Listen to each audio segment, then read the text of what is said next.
Welcome to Robin Hood. Today we're going to talk about our dish pit and the utility kitchen position. First things first, when you get here you want to make sure that your dish machine is on.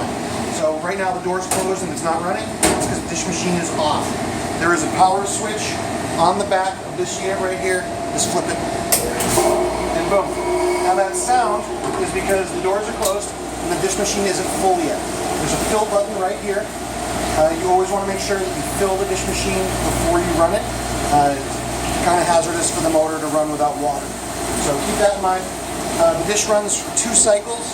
First it's cleaning. It will stop. You can see the water cleaning right down here. You want to make sure that you can see soap in there. The soap is discharged through these lines. So you'll see it. If you don't see it, please come get one of us and we'll make sure that we get it fixed.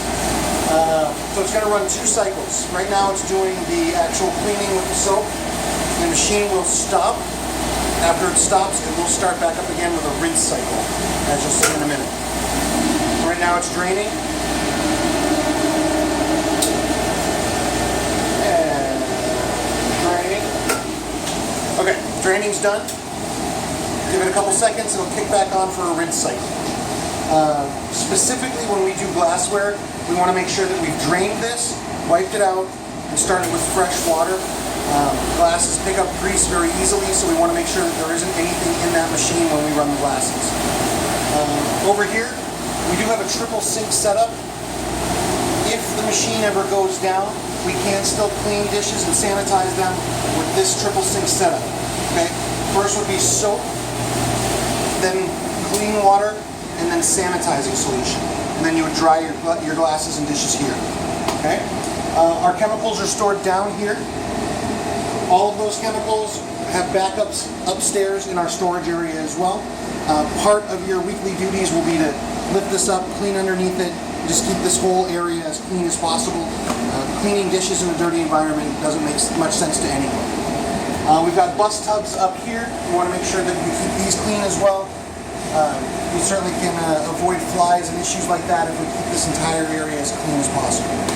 So, a couple other things. This right here comes out.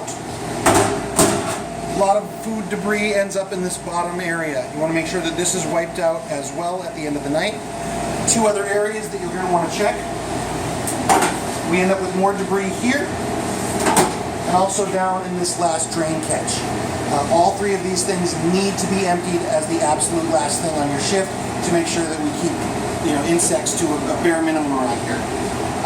This issue right here, if you're running into glassware that isn't getting clean, you just want to stick this right on, suction cup, take those glasses, scrub them individually, put them back in the rack, and run them through.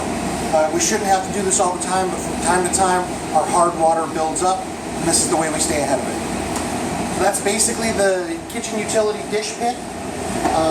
Hopefully you enjoy your stay with us, and let me know if you have any questions.